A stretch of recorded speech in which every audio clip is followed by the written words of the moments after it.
Boa tarde a todo mundo que está aqui hoje no Instagram do Infomoney. A ideia é a gente discutir sobre ESG. Para quem não me conhece, meu nome é Ana Laura e eu tenho um canal de finanças que se chama Explica Ana. Eu tento trazer sempre conteúdo financeiro para vocês de uma forma simples e didática, até para que vocês entendam cada vez mais as melhores formas de entender as notícias que o Infomoney traz para vocês, não é mesmo? E hoje a gente vai trazer uma pauta super legal, uma pauta super estratégica, que é para a gente conversar sobre ESG. É uma novidade no mercado financeiro, a gente está vendo alguns executivos postando sobre isso, alguns perfis de finanças falando sobre isso. Eu já falei sobre isso no Explica Ana, o Guilherme Benchimol já falou sobre isso no perfil dele, Stock Pickers já falou sobre isso. E a gente quer dar um pouco de visibilidade a esse assunto. Para quem não entende direitinho, a sigla ESG, né? Eu já falei em inglês. A sigla ESG, que a gente usa o termo em inglês, ESG, significa Environmental, Social and Governance, que é meio ambiente, social e governança. E algumas empresas, principalmente dentro do mundo de investimentos, já têm priorizado essa nova metodologia de aplicação do ESG na esfera financeira. Então a gente vai ter dois convidados hoje para falar sobre isso. Primeiro, o pessoal da Fama que já está aqui, disponível para conversar conosco, eu já vou aceitar eles nesse bate-papo. A gente vai conversar com uma das pessoas especialistas no assunto, vocês vão entender por que eles estão sendo chamados para participar desse bate-papo, inclusive, e depois a gente vai ter um bate-papo prático direcionado para um outro fundo que já existe há um pouco mais de tempo, focado estritamente dentro de um projeto social, que é o VRB Multimercado, tá bom? Vamos lá? Preparados? Último ponto. Vou desativar os comentários para não ficar interrompendo aqui a nossa linha de conduta do bate-papo, mas aqui embaixo tem uma caixinha de ponto de interrogação, estão vendo aqui? Onde vocês podem mandar as perguntas que vão ser direcionadas para os dois convidados. Aqui, nesse aviãozinho, vocês conseguem mandar ainda agora essa live para todo mundo que vocês conhecem, que gostariam de aprender mais sobre o assunto. Afinal de contas, a gente vai conseguir investir, rentabilizar o nosso dinheiro e ainda assim ter uma exposição através de um assunto muito relevante para a humanidade de diversas formas que vocês vão entender já já, tá bom? Deixa eu já trazer aqui o nosso convidado para vocês conhecerem essa estrutura. Vou até pedir para vocês recolocarem aqui o convite, porque tanta gente já mandou solicitação em cima que acabou sumindo. Vamos fazer isso, por favor? Tanta gente manda participação. Vocês querem participar, gente? Vocês querem conversar sobre ESG aqui? Vamos lá. Deixa eu colocar aqui de volta. Enquanto isso, vocês podem tranquilamente mandar as perguntas de vocês aqui na caixinha de ponto de interrogação. Antes de colocar, oi Fama, oi. Você pode abrir uma solicitação de novo aqui para participar, que a sua já até sumiu, porque muita gente participou, solicitou aqui para participar. Assim, se você conseguir solicitar de novo, eu já consigo te aceitar para a gente bater esse papo. Eu acho que agora deve ter reaparecido aqui. Isso. Bom, vou deixar aqui você aparecer primeiro. Tudo bem? Pronto. Oi, Ana, tudo bem? Tudo bom, e você? Que prazer conhecê-lo. Prazer é meu. Fiquei muito feliz que você topou essa conversa. Foi eu que estou super feliz de ter sido convidado. Obrigado, é um prazer, um privilégio enorme estar falando com você aqui no canal da Infomoney. Eu adorei. Quando surgiu essa pauta, eu falei, gente, eu vou ter que conversar com o Fábio, porque ele está sendo muito solicitado hoje em dia, eu também quero ter essa oportunidade de conversar com ele. Então vai ser super legal que a gente continue falando sobre esse assunto por aqui. Para quem não me conhece, meu nome é Ana Laura Magalhães, eu tenho um canal de finanças que chama Explica Ana, e hoje o nosso primeiro convidado para a gente falar sobre ESG é o Fábio, que já vai se apresentar para vocês. Fábio, se apresenta para o público do Infomoney, por favor. Bom, pessoal, meu nome é Fábio Alperovitch, eu sou um dos sócios fundadores da Fama Investimentos. A gente começou a gestora em 1993, ou seja, faz 27 anos. E sempre, faz um pouquinho de tempo, o cabelo branco deixa evidente, a barba também. E sempre sobre a filosofia do investimento responsável, né? Naquela época nem existia esse acrônimo ESG, mas é algo que a gente leva super, super a sério. Então, é um prazer enorme ter espaço hoje em dia para falar sobre o assunto aqui. Nossa, realmente, vou te falar, eu não sabia que vocês existiam desde 1993, tá? Então já vamos começar por esse dado aqui. Eu tenho aqui meu caderninho de anotações. Então, uma hora, eu até recomendo para o pessoal que está nos ouvindo agora também tomar as notas dessa nossa conversa, porque eu aprendo tanta coisa diferente que eu preciso registrar, e eu só registro escrevendo. Mas olha só que interessante, você já trouxe um dado legal. Investimento responsável. Olha que interessante, né? Acho que os investidores, eles nunca pararam para pensar se os investimentos que eles fazem são responsáveis. E depois que a gente teve alguns acidentes muito sérios com a Vale, por exemplo, eu vi alguns investidores até falando que não se sentiam mais confortáveis em investir nesse tipo de empresa. E a gente vê algumas pessoas também falando que não se sentem muito confortáveis em contribuir com o desenvolvimento, né? Ou investir de alguma forma em ativos, não só necessariamente em empresas, que acabam prejudicando todo o nosso ecossistema. Como funciona essa filosofia de vocês desde lá de trás até agora? Como que funciona a tomada de decisão do que investir? Já que hoje vocês são uma gestora que tem alguns produtos disponíveis, né? Como funciona toda essa tomada de decisão, por favor? Obrigado, Ana, pela pergunta e a oportunidade de esclarecer. Assim, só começando, o termo investimento responsável, na verdade, deveria ser o contrário. Todos os investimentos deveriam ser responsáveis e as exceções deveriam ser os irresponsáveis, né? Então, investimento responsável não deveria ser nicho.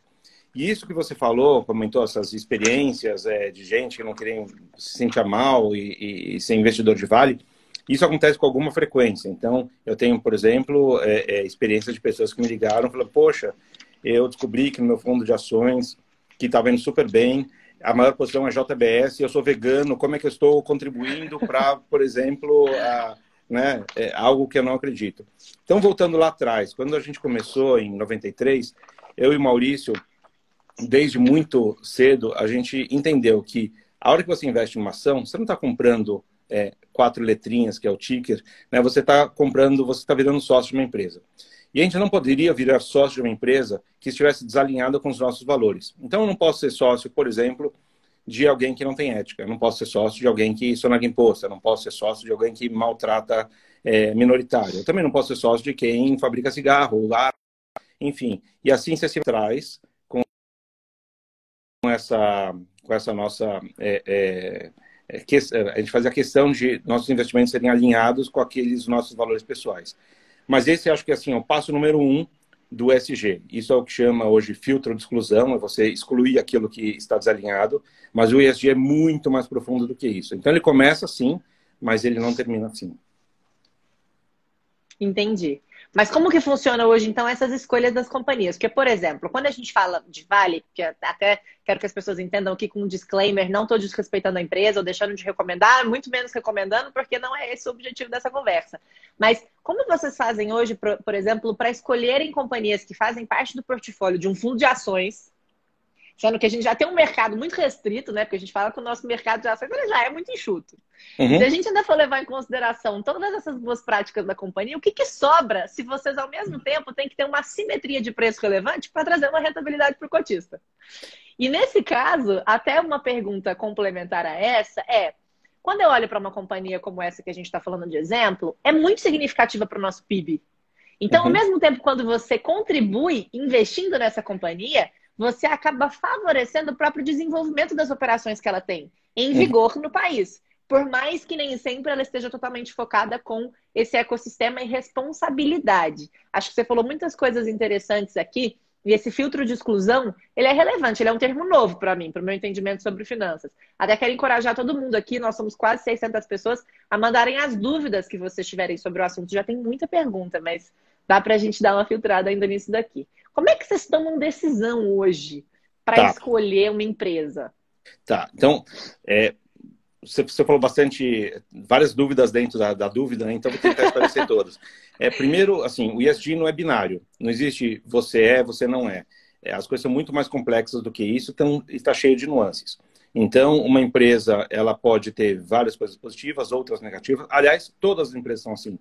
Nem mesmo a Natura, é 100% positiva em todos os aspectos. Ela sempre vai ter coisas boas e coisas ruins, assim como a natureza humana. Então, a gente tem que saber entender o que é relevante e o que não é relevante. O segundo ponto é que ESG tem muito mais a ver com processo do que com produto. Então, é muito possível achar uma empresa que fabrica produtos que sejam amigos do meio ambiente, mas ela fabrica de uma maneira completamente torta. Então, eu vou fazer um exemplo bobo aqui, fictício, mas imagina que uma loja de roupa tivesse vendesse camisetas de algodão sustentável e sapatos feitos de plástico recolhido do oceano. Super bacana da sustentabilidade, mas se a mão de obra que ela usasse fosse mão de obra infantil e semi-escrava, nada vale. Né? Então, tem muito mais a ver com o processo que é feito do que com o produto. Então, essa é uma confusão que muita gente faz. E em relação àquilo que você colocou, que é uma dúvida super frequente, poxa, o Brasil já é super restrito em número de empresas, acho que a gente vai restringir mais, vai comprometer a rentabilidade. E, na verdade, é o contrário. Então, uma analogia que eu gosto de fazer é o seguinte, a gente gosta de investir em empresas de alta qualidade e empresas dominantes. E a gente entende que o ESG, ele nos ajuda para identificar essas companhias. Então, imagina, vamos pegar um mercado muito mais desenvolvido que o nosso, que é o mercado americano. Tem lá, sei lá, 5 mil, 6 mil, 7 mil empresas listadas. Para você escolher 20 empresas entre as 5 mil, é quase que impossível você olhar todas elas. Agora, a hora que você começa a selecionar um grupo menor de companhias, a possibilidade que você tem de achar as melhores empresas, ela aumenta. Então, a analogia que eu sempre uso é o seguinte, se você quer achar uma agulha no palheiro, você não vai achar. Agora, se essa agulha estiver dentro de uma gaveta, você vai achar. Então, se nosso objetivo é encontrar as empresas dominantes de altíssima qualidade, a hora que você aplica o filtro de ESG e tenta entender quais são as empresas que pensam a longo prazo, pensam em perenidade, respeitam todos os stakeholders, tentar não usar termos em inglês aqui, respeitam todas as partes interessadas, fornecedores, clientes, os próprios colaboradores, o governo, a imprensa, os competidores, a gente vai estar encontrando empresas que são mais duradouras e mais geradoras de valor.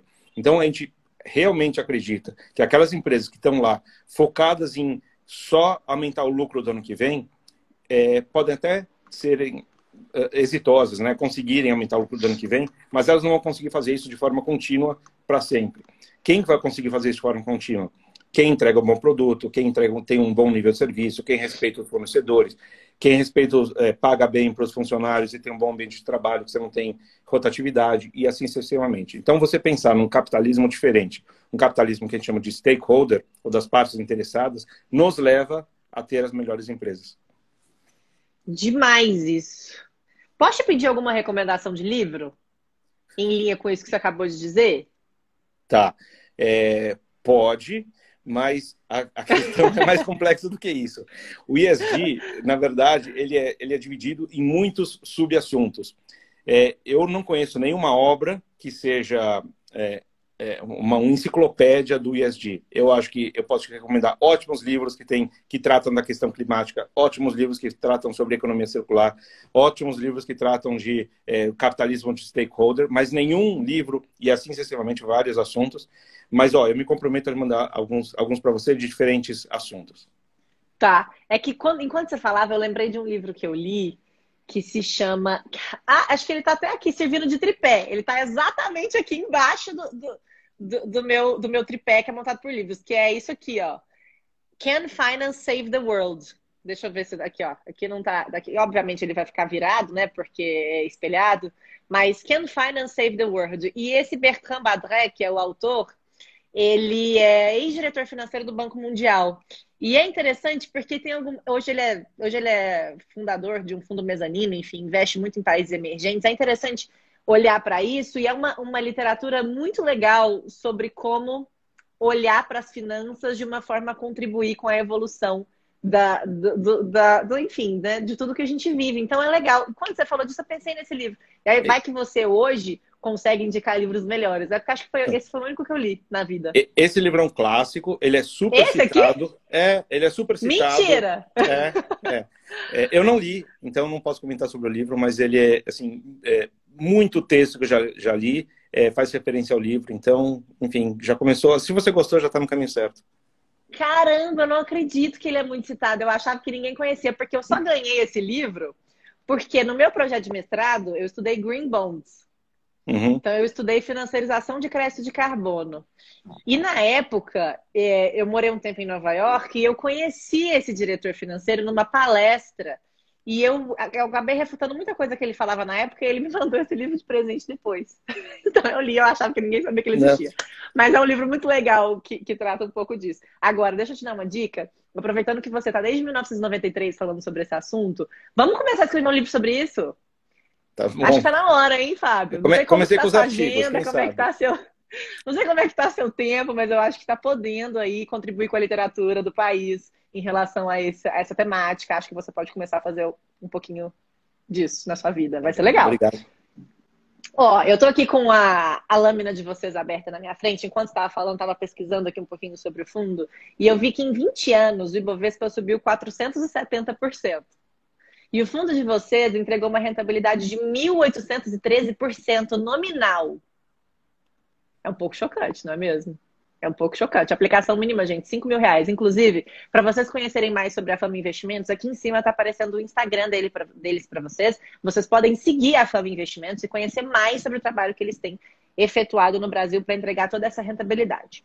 E a minha próxima pergunta, antes de trazer uma pergunta para você aqui do público, é para entender um pouquinho sobre a concentração do portfólio. Eu estou vendo que vocês têm hoje exposição em empresas de saúde, varejo, construção, locação, acredito que seja de carros, né? Properties, enfim, bens e consumo, etc. Você pode citar algum case para a gente de alguma companhia que foi estratégica para essa rentabilidade do fundo e que ainda assim deixa vocês totalmente satisfeitos com essa premissa de sustentabilidade? Posso, vou citar dois, então, para não citar um. São dois casos que estão na nossa carteira há muito tempo e foram, entre aspas, controversos por razões diferentes. O primeiro é a M. Dias Branco, que eu não sei se você conhece, é uma maior empresa de massa e biscoito do Brasil. A gente investiu em 2006, ela está no portfólio até hoje, são 14 anos já investindo na companhia. E controverso porque na época da abertura de capital e até algum tempo depois, muita gente achava que era impossível que uma empresa do Nordeste poderia ser muito bem sucedida, porque não conseguiria atrair as melhores cabeças, que não conseguiria, enfim, competir contra grandes multinacionais como Nestlé, Nabisco e etc. Então, por diversas razões e vantagens competitivas, a gente entendeu que a empresa era muito diferente daquilo que todo mundo imaginava e tem sido muito rentável desde então, mas além de ser rentável, a empresa ela foi se transformando em cada vez maior, ela foi fazendo aquisições, ela foi entrando em novas geografias, que é o tipo de coisa que a gente gosta, de comprar empresas que ao longo de 5, 10, 15, 20 anos ela passa por ciclos que você não consegue enxergar lá atrás. Eu nunca imaginava, por exemplo, que a empresa ia chegar no tamanho que chegou, né, e a estratégia dela foi inorgânica. E outra empresa que está há muito tempo no nosso portfólio e também foi, entre aspas, controversa, mas por uma outra razão, foi a Hydrogazil. A gente investe na empresa há mais de 10 anos e a Hydrogazil, eu não conheço ninguém que não goste da empresa como empresa, mas é raro achar pessoas que gostam do valuation da empresa. É uma empresa que todo mundo sempre achou cara. Falou, é boa, mas é cara. E faz anos que a empresa ela consegue provar o seu valor, consegue entregar resultados melhores do que as expectativas e sempre respeitando as regras do jogo, respeitando os concorrentes, respeitando os fornecedores, respeitando os clientes, com um nível de serviço excelente. É esse tipo de empresa que a gente procura. Então, a nossa visão, muitas vezes, qualitativa sobre a companhia é diferente da média de mercado e muitas vezes a nossa visão quantitativa também é diferente da média de mercado. Muito bom.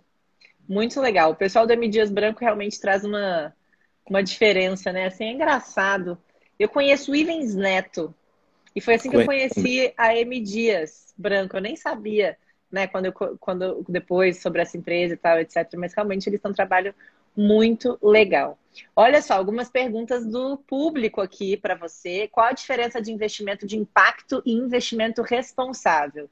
Tem alguma diferença? O investimento de impacto também é um investimento responsável. é uma das categorias de investimento responsável. Então, o investimento de impacto, ele tem mais a ver com o produto do que com o processo. Então, por exemplo, uma empresa que vai tornar o mundo melhor por alguma... Enfim, eu vou dar um exemplo. Energia renovável, por exemplo, ele traz um impacto direto. Educação traz um impacto direto. E existem vários fundos de private equity, por exemplo, que eles compram uma empresa, entre aspas, convencional e mudam a maneira da empresa ser gerida para trazer impacto. Então, enfim, tem exemplos, não faltam. Investimento responsável é algo mais amplo. Não necessariamente o produto está trazendo impacto, mas sempre tem um ângulo em que o planeta fica melhor. Então, vou dar um exemplo de Localiza. Muita gente fala assim, pô, Fábio, como você é hipócrita, né? Você fala tanto sobre sustentabilidade e investe em uma empresa que aluga carro.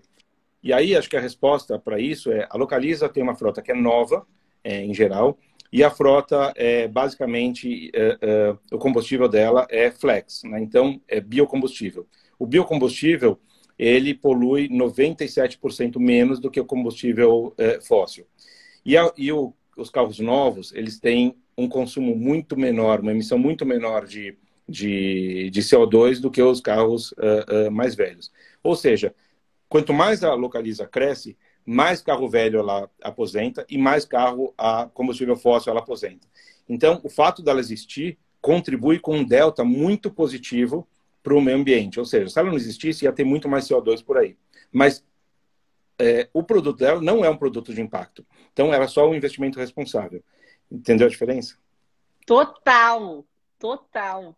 E é um pouco do que eu estudei com Green Bonds também, né? Porque para você emitir esse crédito de carbono, você tem que metrificar a diferença de emissão de gás carbônico via, enfim, ativos fósseis em relação a minerais, etc. E, assim, quer dizer, de minerais para vegetais. Então, tem um pouco disso que você acabou de dizer. Ó, tem algumas pessoas pedindo para eu deixar nos stories depois aqui no Infomoney, vou ficar registrado os livros que você vai escolher para deixar de indicação. Eu vou deixar esse do Bertrand também aqui, a disponibilidade de vocês. Ó, tem muita informação aqui. Deixa eu escolher algumas empresas para algumas perguntas para você. Você consegue citar uma empresa 100% sustentável? Não. Aí deixa eu pegar um gancho dessa pergunta e te fazer uma outra. Hoje a Fama tem mandato de investir fora do Brasil? E se sim, vocês olham para isso lá fora também? E aí já responde essa pergunta também, por favor. Então, não, a gente não tem mandato, mas sim a gente olha para fora, né? Porque acho importante, a gente vive no mundo, a gente tem que entender o que está acontecendo. E acho que o ESG, ele foge dessa binaridade. Então, nada é 100%, nunca. Então, eu entendi a pergunta do Wallace, na verdade, ele quer saber se tem uma empresa que é super desenvolvida em sustentabilidade, não necessariamente 100%. E eu acho que tem muitas empresas com nuances e tem coisas melhores e piores. Então, eu vou dar alguns exemplos. A Klabin está no nosso portfólio, extremamente desenvolvida na parte ambiental, muito bem desenvolvida na parte social e tem coisas para melhorar em governança. A Localiza é super desenvolvida em governança e tem coisas para melhorar na parte ambiental, por exemplo. A Renner é uma empresa super, ou a Fleury também é outra empresa que a gente investe, super desenvolvida na parte social e tem coisas para melhorar na parte ambiental. Enfim, então, as questões são complexas e não são binárias. Então, a gente foge desse 100%. Mas, Wallace, a pergunta é boa. Muito bom. Inclusive, pessoal, já falei, vou repetir, para vocês conhecerem mais sobre esse tipo de trabalho, sigam a Fama Investimentos, o Instagram está bem aqui em cima para vocês entenderem melhor sobre isso. Olha essa pergunta que legal, Fábio. Como é possível avaliar o ESG de alguma empresa? Tem algum relatório? Porque a gente sabe que trimestralmente elas são obrigadas a demonstrar publicamente os resultados, mas acho que eu nunca achei nenhuma linha lá o que a gente tem de responsabilidade social, de meio ambiente ou de governança. Como avaliar isso? Você vai começar a ver isso com uma frequência muito grande, porque acho que as empresas já entenderam que, para muitos investidores, isso é relevante. As empresas vão começar a escrever sobre isso nos relatórios trimestrais também, que é algo também que a gente chama de relatório integrado, né? Porque a gente não pode dissociar finanças, é uma coisa... As empresas que ainda pensam da maneira antiga, as empresas que pensam da maneira super arcaica nem consideram sustentabilidade. Da maneira antiga, colocam finanças de um lado e sustentabilidade de outro. e as que já estão integrando e têm uma visão mais holística falam de tudo ao mesmo tempo. Então, acho que cada vez mais você vai ver nos relatórios trimestrais menções sobre questões de sustentabilidade, desenvolvimento sociais e ambientais também. O que é mais um perigo do que, de fato, uma solução. Porque, como eu falei anteriormente, nenhuma empresa é 100% boa e nenhuma empresa é 100% ruim. Então, todas as empresas têm bons aspectos. E como esses dados não são obrigatórios, eles são voluntários, é muito fácil para uma empresa escolher os melhores dados e fazer propaganda sobre os melhores dados e esconder os piores dados. Então, você precisa ter um olhar crítico muito bem desenvolvido para quando você lê aquilo sobre a determinada empresa, não será mentira, provavelmente não será mentira, mas provavelmente a história não estará completa. Então, eu vou dar um exemplo fictício, caricato. Se a gente pega, por exemplo, uma cadeia de lojas e que vem falar sobre CO2, emissão de CO2, fala, pô, para, né? Loja não emite CO2. Eu quero saber se você fez auditoria nos seus fornecedores para saber se tem trabalho infantil ou semi-escravo. Eu quero saber como é que está a sua diversidade lá dentro, qual é a sua política de inclusão, como é que você mantém seus funcionários e tal. Então, CO2 não é crítico para eles. Para uma indústria, não adianta também só falar de CO2 e não falar de água, porque a água é um consumo muito, muito relevante também.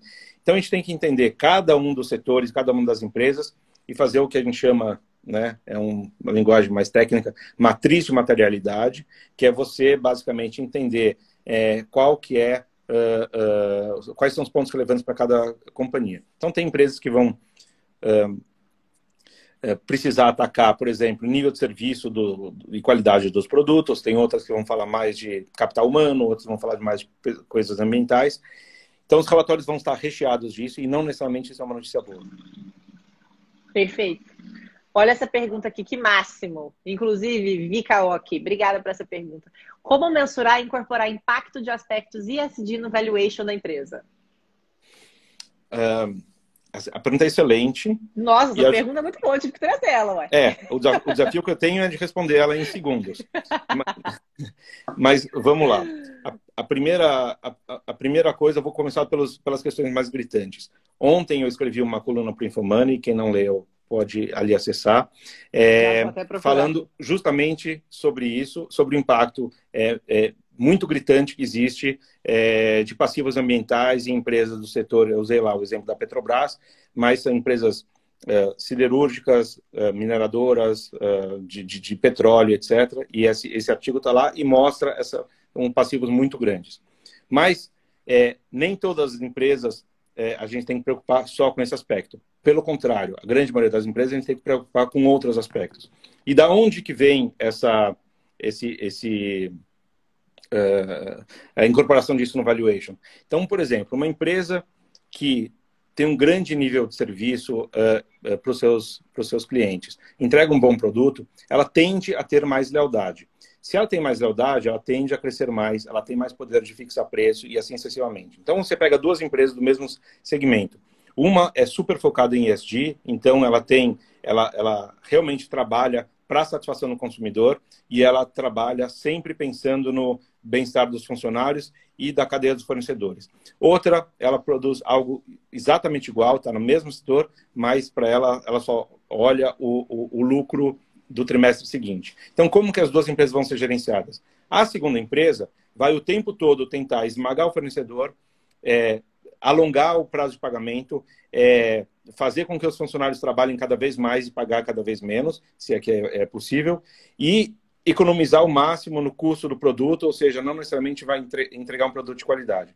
A outra empresa faz o contrário. No primeiro momento, essa primeira empresa que eu citei, vamos dizer, a empresa ruim, ela está lucrando menos. Agora, como que a gente coloca isso no valuation? Provavelmente, ao longo do tempo, a primeira empresa vai perder consumidor, vai perder os seus talentos, não vai conseguir retê-los.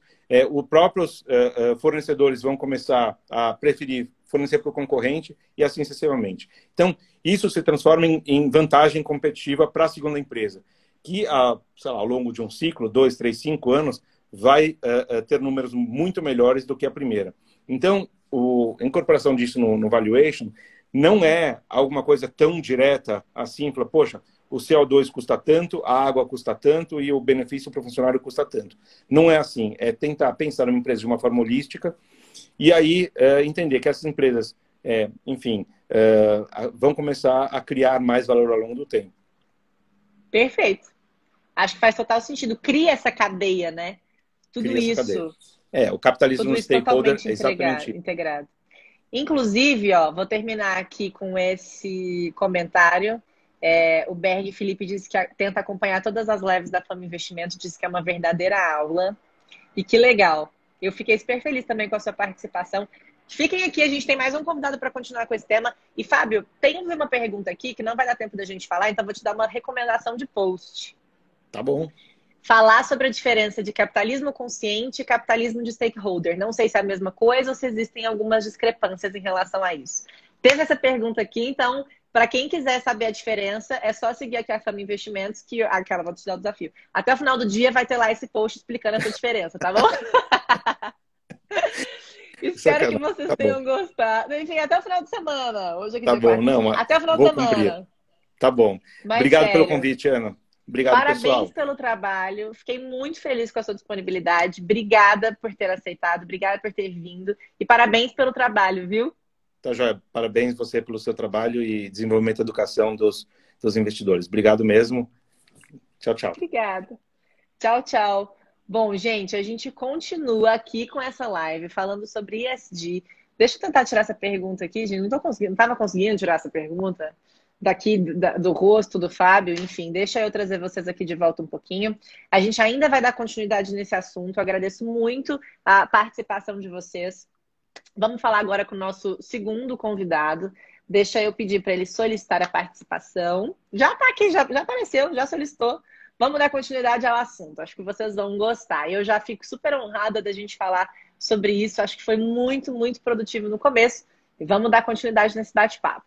Lembrando que vocês podem mandar as perguntas aqui embaixo. Oi, Thiago, tudo bom? E aí, Ana, tudo bem? Tudo bom, e você? Como tá?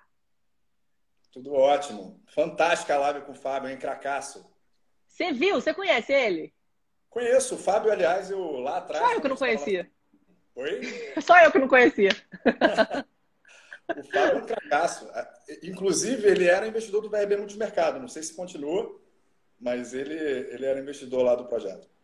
Que legal! Aproveita e fala um pouquinho sobre o projeto, sobre você. Bacana, Ana. Obrigado aí pela oportunidade. Super honrado de estar falando aqui para vocês.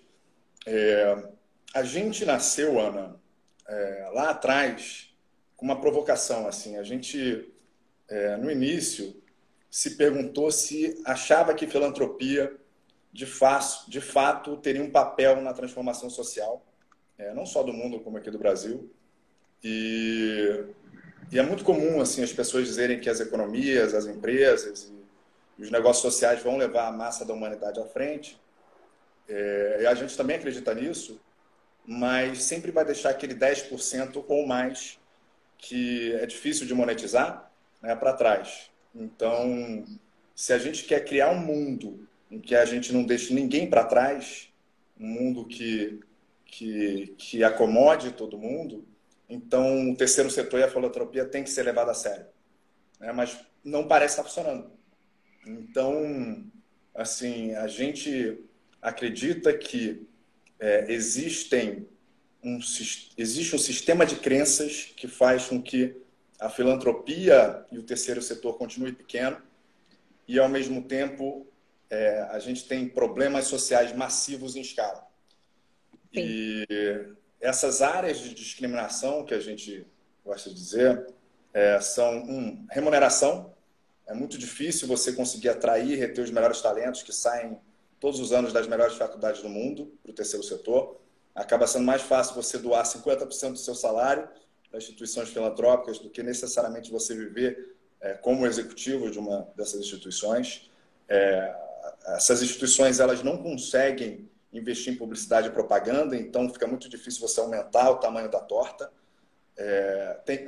Elas morrem de medo de inovar em novas formas de gerar receita, então se você proíbe a inovação, né, você acaba matando o crescimento. Então, outra coisa é o tempo, assim, essas instituições não têm tempo para poder perenizar e montar e alavancar suas estratégias filantrópicas, estratégias institucionais de longo prazo. Existe uma trava de acesso ao mercado de capitais, o próprio nome diz, por essência, instituições sem fins lucrativos, então você não consegue atrair capital de risco para gerar crescimento mais adiante. Então, a gente criou um projeto lá em 2013, baseado no sucesso de um fundo londrino, a gente não inventou a roda, no qual incorporava na estrutura de custos uma doação para uma instituição filantrópica, no caso era a The Children Investment Fund Foundation. Essa fundação hoje tem mais de 5 bi de dólares em ativos, é um dos grandes players no mundo, do terceiro setor. E o TCI, enfim, pouco tempo atrás, o VIT, tinha cerca de 30 bilhões de dólares under management, parou de doar, mas foi um modelo super bem sucedido, então a gente se baseou nesse modelo.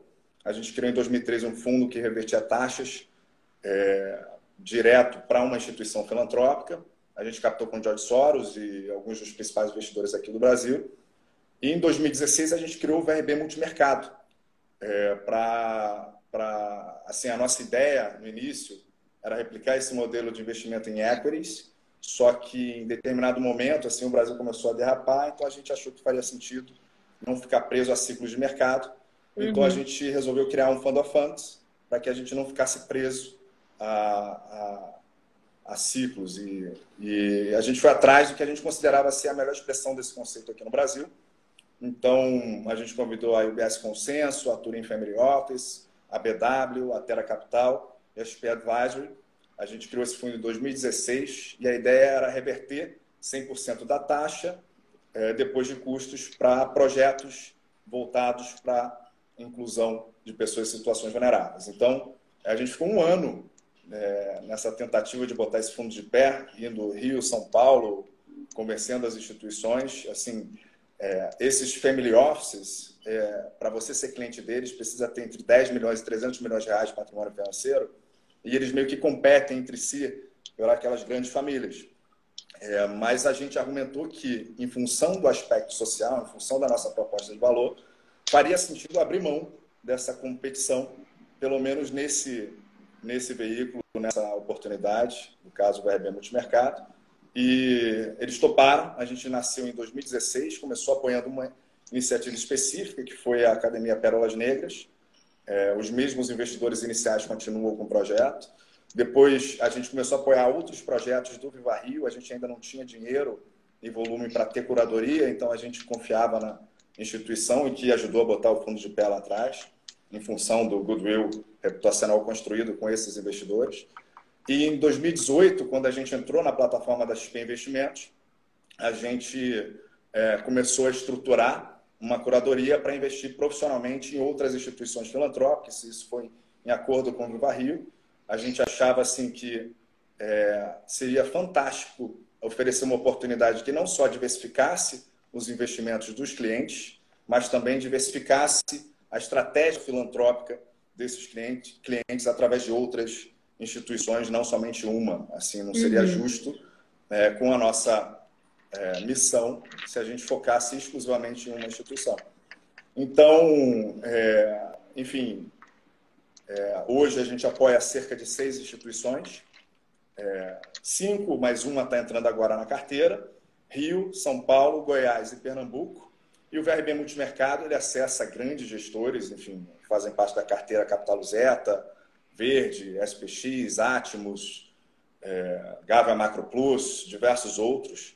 E o custo final para o investidor fica 2,3%, em linha com os multimercados da indústria, mas com esse argumento do acesso e, enfim, o argumento social. O fundo, desde o início, está com 140% do CDI, com risco controlado, está positivo no ano, mesmo com a bolsa caindo 16%.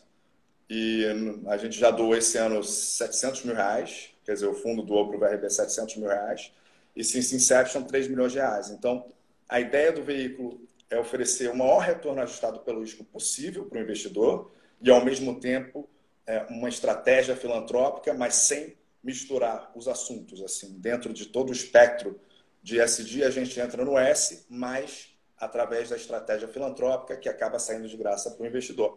E aí, no final do ano passado, desculpa me estender, mas a gente resolveu criar o VRB Previdência. Assim, muita gente ficou fascinada com a proposta do veículo, mas não conseguia participar porque era para investidores qualificados. E a gente viu que tinha construído assim, um ecossistema fantástico com gestores, com os family offices, e o fundo já tinha um track record, tanto do ponto de vista filantrópico quanto de investimento. Então, a gente criou um fundo de previdência, só que para o proponente em geral. Então, hoje, qualquer um que tiver R$5.000 consegue investir nesse fundo e viabiliza o acesso a Ibiúna, Kinea, SPX, NAV, Constellation, Velt, Apex. É um fundo fantástico e o custo final é 2,01% em linha com os demais multimercados. E você ainda diversifica a sua estratégia filantrópica através de instituições de primeiríssima linha do terceiro setor. Perfeito. Estou até vendo aqui as perguntas, o pessoal está mandando muita pergunta aqui, mas eu até quero trazer alguns pontos antes da gente dar continuidade, gente, porque o Thiago hoje ele é o CEO do VRB. E o VRB Multimercado é um dos produtos que eles têm hoje disponíveis para vocês, né? Tem lá na disponibilidade para vocês acessarem investimentos e ao mesmo tempo contribuir com a sociedade. Então ele falou que são 6 projetos que eles ajudam. Eu vou explicar para vocês uma coisinha que ele disse. Ele falou que o VRB Multimercado é um FOF, é um Fund of Funds. O que significa isso? A gente acabou de bater um papo com o Fábio. O Fábio ele é o gestor que vai lá e toma decisões de como investir no fundo dele. O Fund of Funds, ele compra cotas de outros fundos. Ou seja, ele não vai ter a gestão diretamente dentro da estratégia do fundo, mas ele vai escolher através de algumas instituições financeiras que ele mencionou aqui, a UBS Consenso, a Turim, a BW, XP Advisory, quem que eu tô esquecendo? A Terra Capital do Family Office. A Terra. Quem mais que eu tô esquecendo? Acabou. São 5, né? Acabou. Então, esses 5 especialistas, eles escolhem quais fundos de investimento hoje no mercado, inclusive fundos muito renomados, já fechados. Nem tem jeito mais de investir nesses fundos, mas vocês conseguem ter acesso a esses produtos através do VRB. E aí, toda a taxa de administração que tem no fundo, eles cobrem os custos de comprar essas cotas dos fundos escolhidos e o restante é totalmente direcionado para projetos sociais. Foi isso que ele quis dizer. Então, olha que interessante. Você aí investe no VRB Multimercado, tem a sua rentabilidade de fundos excelentes no Brasil, todos compilados, todos complementares entre si, e ao mesmo tempo está aí ajudando situações de vulnerabilidade. Inclusive, eu estou com o site deles aberto aqui na minha frente, e tem um slogan muito legal que é: o VRB viabiliza os sonhos de investidores e pessoas vivendo em situações de vulnerabilidade. Olha que legal, em um único investimento você já tem rentabilidade e consegue ajudar pessoas em situação de vulnerabilidade. Para vocês conhecerem mais sobre o VRB, é só clicar aqui no nome deles, que está aparecendo para vocês, VRB Impacto. Vocês vão conhecer o trabalho que está sendo desenvolvido por eles e podem mandar perguntas, podem buscar informações e tudo mais que vocês quiserem. Então, ó, eu tenho uma pergunta para você. Como é que funciona essa escolha de projetos que vocês vão ajudar? Tem alguma coisa que você gostaria de deixar enfatizado aqui? Teve até um comentário bem interessante escrito: eu já invisto no VRB Multimercado. Ó, deixa eu achar aqui. Investi nesse multimercado junto com outros fundos que eu tenho e me identifico muito com eles. Faz total sentido na minha vida. Achei muito legal. Acho que é interessante porque não é um fundo que as pessoas escutam muito falar, né? E é curioso o que você disse. Pensa, vocês são uma organização, né? Não uma organização, mas enfim, uma asset que prioriza produtos com foco social. E acho que às vezes, como você mesmo mencionou, quando vocês são muito focados em projetos sociais, não sobra verba para fazer marketing, né? Então as pessoas que conhecem, inclusive aqui nessa live, a gente tem responsabilidade de impactar as pessoas e fazer com que vocês conheçam esse tipo de produto financeiro, né? Perfeito, Ana. O VRB Multimercado, assim, quando a gente criou, esse fundo está com 300 milhões, a gente começou com 22 investidores, então era oferecido exclusivamente para as famílias clientes dos family offices. Precisava ter R$300 mil para investir, enfim, era super de difícil acesso. E aí, quando a gente convidou a XP para oferecer esse produto ao público mais amplo, a nossa ideia era pulverizar e era divulgar, difundir a ideia e o conceito de investir gerando impacto na vida das pessoas. Então, a gente saiu de 22 para mais de 1.200 investidores. E, assim, a ideia do veículo é que o protagonista sejam as pessoas que investem, né? Você tem o Itaú, você tem a XP, você tem o Bradesco e outras instituições gigantescas que realizam doações. Mas, no caso do VRB, quem gera essas doações são os investidores. Então, os protagonistas de fato, são essas pessoas que alocam no fundo e a gente é um veículo e a gente procura ser o mais eficiente e gerar o maior impacto possível na vida das pessoas e gerar um produto que faça muito sentido, que se proponha a competir com os melhores fund of funds do mercado. Assim, se você pegar os últimos 36 meses, para pegar uma janela mais ampla, pega todas essas instituições financeiras, as principais, o VRB Multimercado está na frente. E, ao mesmo tempo, mudou a vida de muita gente. Então, assim, a gente se propõe a competir com o setor privado. E aí, quando eu mencionei as áreas de discriminação que impedem que as instituições filantrópicas cresçam, assim, 0,25% do PIB é direcionado para projetos sociais, para filantropia aqui no Brasil. Nos Estados Unidos é 2%. Então, a gente pode imaginar que se tiver uma mudança regulatória que viabilize, né, que incentive as pessoas a doarem mais, assim como nos Estados Unidos, a gente pode ter uma conversão aí, a média, talvez um pouco menor em função da cultura de doação que nos Estados Unidos é muito mais forte. Mas está muito longe ainda dos 3, 5, 10%. Mas como é que você vai conseguir, de fato, competir com o setor privado se as pessoas olham para a filantropia com assim, meio condescendente, sem necessariamente ver como uma área estratégica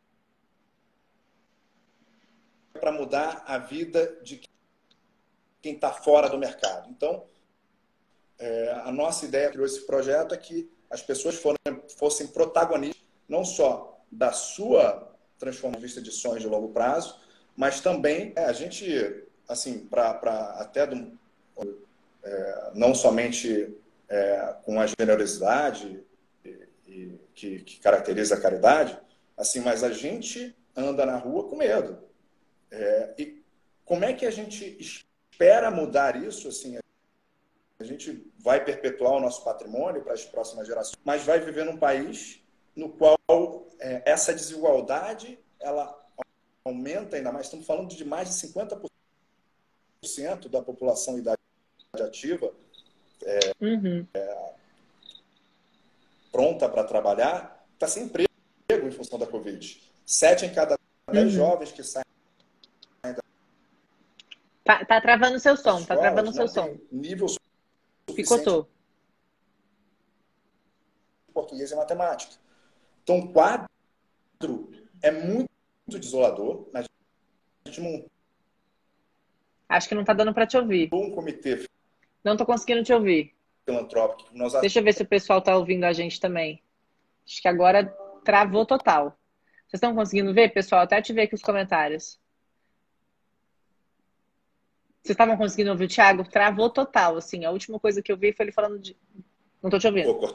Tá travando muito. Tá travando muito. Voltou? Cortou. Deixa eu ver se volta. Alô, tá que eu tô te ouvindo, mas não tô conseguindo te ver.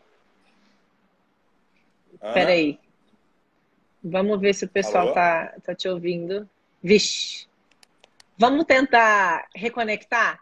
Eu vou te desconectar aqui para você ressolicitar. Pode ser?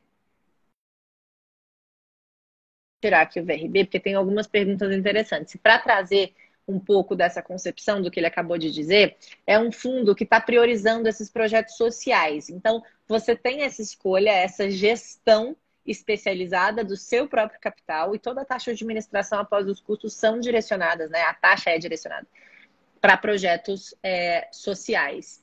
Deixa eu ver se está dando certo aqui, que eu também não estava conseguindo... Estava picotando o áudio dele. Vamos trazer ele de volta.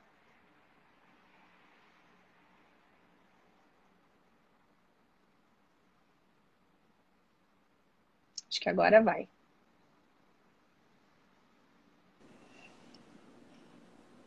Já te ouço, mas não te vejo. Agora voltou, eu acho. Oi, Ana, voltou? Acho que não tá indo aqui. Não voltou.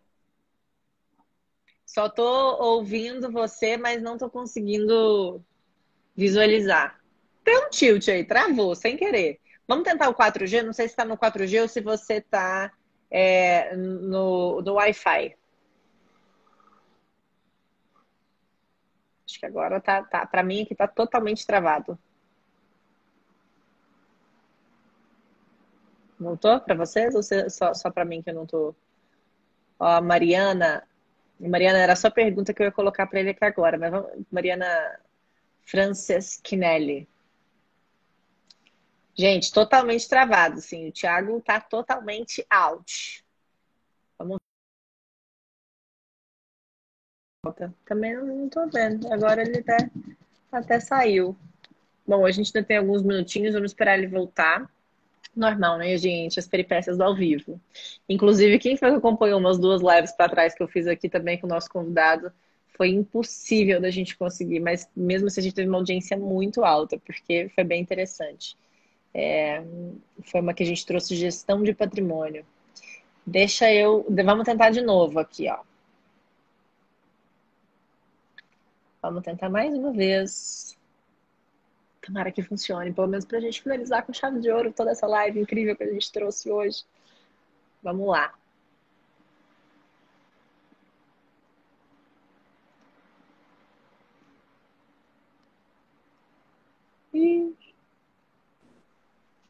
Oi? Voltou? Oi? Voltou! Isso mesmo! Consegui, graças a Deus. Então, vamos lá. Deu tudo Agora, certo. Ana, respondendo a sua pergunta em relação à estratégia, né? A gente tem um comitê social filantrópico também fenomenal, assim, o Edmar Baixa, formulador, um dos formuladores do Plano Real, Rubens César, diretor do Viva Rio, a Toya Lema, filha do Jorge Paulo, a Eike Brandão, que ajudou a montar a Fundação Estudar lá atrás, o Bernardo Sorge e o Simão Schwartzman, um dos papas da educação no Brasil, eles nos auxiliam com a estratégia de impacto. A gente, como eu disse, começou doando para um projeto específico, Pérolas Negras. Depois, a gente começou a doar para outros projetos do Viva Rio, educação, saúde, segurança, esporte. E o comitê estabeleceu para os próximos 10 anos que a gente vai alocar em projetos voltados para a educação e inclusão produtiva no Brasil. Nesse sentido, a gente recebe o mandato desse comitê e o nosso time de projetos vai atrás das iniciativas e oportunidades que melhor atendem os critérios estabelecidos por esse grupo. Então, até quero já te interromper, desculpa, mas olha essa pergunta aqui, que dá até para você continuar essa sua fala em linha com o que foi perguntado, ó. Como é feita as escolhas dos projetos sociais? Os investidores podem sugerir? Vou até repassar a palavra de volta, já dentro dessa complementação de resposta. Total, só mandar para contato@vrb.org.br ou mandar via o nosso Instagram, tá aqui em cima, @VRBimpacto. Então, basicamente... Vocês aceitam sugestões? Aceitamos sugestões. A gente aceita sugestões, Choquei. mas a gente não tem um edital preparado. A gente vai atrás do que a gente observa no mercado e considera atender essa estratégia top-down de impacto do nosso comitê. Então, o que a gente olha, basicamente, em educação é proficiência em português, proficiência em matemática, frequência e evasão. E inclusão produtiva é aumento de renda, empregabilidade, frequência e evasão. Então, lá no início do projeto, a gente acorda com as instituições filantrópicas. Número 1, quais são os KPIs, os Key Performance Indicators, quais são os milestones, o cronograma, o orçado, e a gente vai acompanhando ao longo do tempo, o orçado versus o realizado, como evoluir esses KPIs, se o projeto ele cumpriu com os milestones, quer dizer, com os checkpoints que a gente acordou lá atrás, e se a gente está na direção correta, e se no final do dia a gente vai ser capaz, de fato, através dessas instituições, de transformar a vida das pessoas. Perfeito, perfeito. Já estou escolhendo aqui uma próxima pergunta. Ó, as pessoas gostam das coisas mastigadas, né? A gente já deu um resumo, mas deixa eu trazer para vocês o nome do fundo, porque isso é uma informação importante. Hoje, o VRB Multimercado, que é o primeiro fundo criado pela casa, que tem uma gestão muito especializada, ele é exclusivo para investidor qualificado, porque tem muito fundo lá dentro que não deixa que investidores no geral, façam parte desse fundo. Mas a versão Previdência, ela é geral. Ou seja, você pode, a partir de hoje, começar a investir priorizando o seu futuro, já favorecendo, inclusive, as situações de vulnerabilidade que o projeto, enfim, ajuda. Qual que é a aplicação hoje mínima do fundo de previdência, Thiago? É R$5.000, aplicação mínima e aporte mensais R$500. R$500 de aporte, se a pessoa quiser. Depois que ela faz a adicionais. aplicação mínima de 5 mil. Isso, perfeito. Muito bom. Deixa eu pegar aqui alguma outra pergunta. São tantas perguntas para eu ir filtrando. Mas acho que você pode falar um pouquinho mais sobre os projetos de vocês. Hoje, o fundo ele está ainda dentro de uma capacity, né? A gente consegue novos investidores, a gente consegue mais pessoas investindo.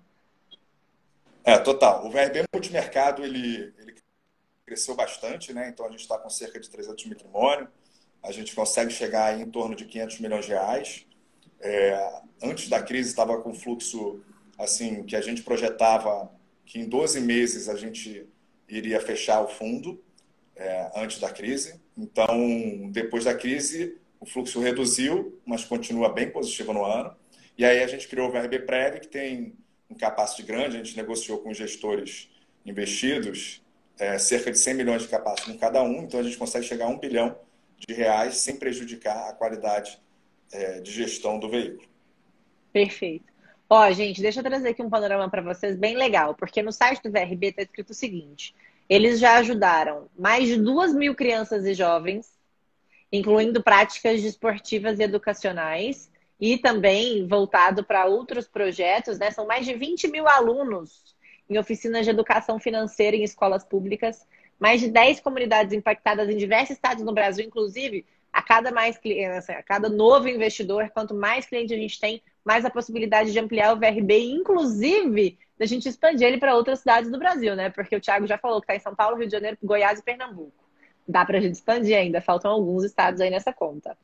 Mais de 1.350 jovens que agora têm oportunidade de ampliar renda por meio de ações de inclusão produtiva no Rio de Janeiro, em São Paulo, e mais de 3,4 milhões de reais doados para a estratégia de impacto desde 2016. Se isso não é ESG, eu já nem sei o que é, né? Porque a gente até teve essa conversa antes, que é, mas será que a gente tem muito desse impacto? Bom, hoje você tem um fundo nas mãos e você gere isso, né? Você coordena isso, focando em projetos sociais, mesmo ainda incluindo essa estratégia de investimentos para trazer uma boa rentabilidade para os seus cotistas. Então, realmente é muito, muito legal o trabalho de vocês. Parabéns por tudo que vocês têm feito aí. Eu sei que é bem difícil, principalmente ter defendido um projeto desse tipo quando poucas pessoas estavam em vigor. Aliás, eu acho que doação de taxa de administração, só vocês no Brasil, né? A gente começou em 2013, né, com um fundo de ações com foco em Brasil. Depois, em 2016, a gente criou o VRB Multimercado. Em 2019, finalzinho, a gente criou o VRB Previdência. Existem outros veículos, depois surgiram outros veículos aqui no Brasil com essa estratégia. A gente ficou super feliz de ter, em alguma medida, contribuído para a divulgação do conceito. Lá atrás, também a Gap tinha lançado um fundo com esse perfil, acabou não voando, mas fundo que também foi uma inspiração para a gente. E esse ano, os projetos do VRB, a gente vai impactar cerca de 25 mil pessoas.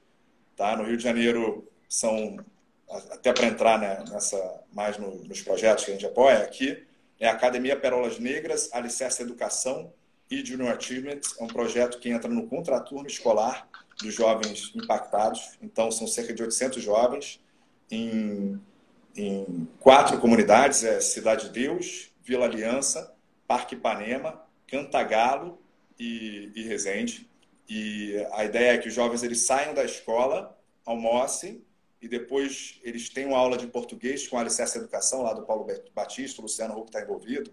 É um projeto fantástico, eles têm aula de meditação e com foco 100% no aluno. Aula de português e matemática, entrando como complemento escolar. De segunda a quinta, sexta-feira, Junior Achievement, com aula de empreendedorismo. E depois eles vão treinar futebol e disputar como federados e com a possibilidade também de disputar o Campeonato Carioca. A Academia Pérolas Negras está na Série C do Campeonato Carioca e tem refugiados do Haiti, do Oriente Médio e também os brasileiros, esses brasileiros que eu mencionei. Isso no Rio de Janeiro. Em São Paulo é o Instituto Proa e a Generation, braço filantrópico da McKinsey. O Instituto Proa ele foca em habilidades técnicas e soft skills para que possam fazer a transição social desses jovens, que ganham em torno de R$ 500 e passem a ganhar R$ 2.000 ou mais. E a Generation tem um projeto fantástico, eles focam mais na parte de desenvolvedor Web Java Junior. Então, em 3 meses, eles conseguem fazer com que jovens que estão no primeiro emprego ou que estão desempregados, que ganham em torno de R$ 400, R$ 500, passem a ganhar R$ 4.000, algo nessa ordem de grandeza. É o que ganha mais ou menos um trainee de uma empresa de primeiríssima linha. Verdade. Itaú contrata esses jovens da Generation, etc. Projeto de educação financeira, o Instituto BEI, lá da Marisa Moreira Salles, que atua em Goiás e Pernambuco. Serão mais de 20 mil pessoas impactadas esse ano, como entra o setor público junto, e a ideia é incorporar a educação financeira no ensino, na estrutura curricular do aluno do ensino médio. Então, essa é a carteira hoje que o investidor, ao alocar tanto no VRB Multimercado quanto no VRB Previdência, vai estar apoiando sem pagar nada por isso, porque quem doa são gestores. Relembrando que o custo final do VRB Multimercado é 2,3%. Isso vai mudar de tempos em tempos em função da alocação do FOF. E o VRB Previdência é 2,01% em linha com os demais, ambos em linha com os demais multimercados da indústria.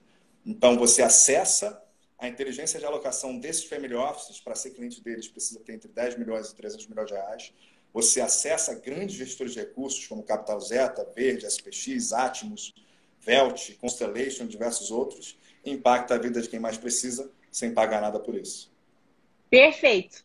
Acho que essa frase é maravilhosa para a gente finalizar essa live. Você tem acesso aos melhores produtos. Não posso falar melhores também, porque tem alguns excluídos, mas alguns dos melhores produtos do Brasil, sem pagar nada por isso e contribuindo com projetos sociais. É maravilhoso. Eu quero até finalizar com esse comentário aqui, ó, que está escrito: não conheci, já amei demais. E realmente é muito legal, porque a gente consegue, né, fazer tudo ao mesmo tempo. Investir, ganhar dinheiro, ter rentabilidade no longo prazo e contribuir para projetos sociais. Então, realmente é um excelente trabalho. Tiago, muito obrigada pela sua disponibilidade, viu?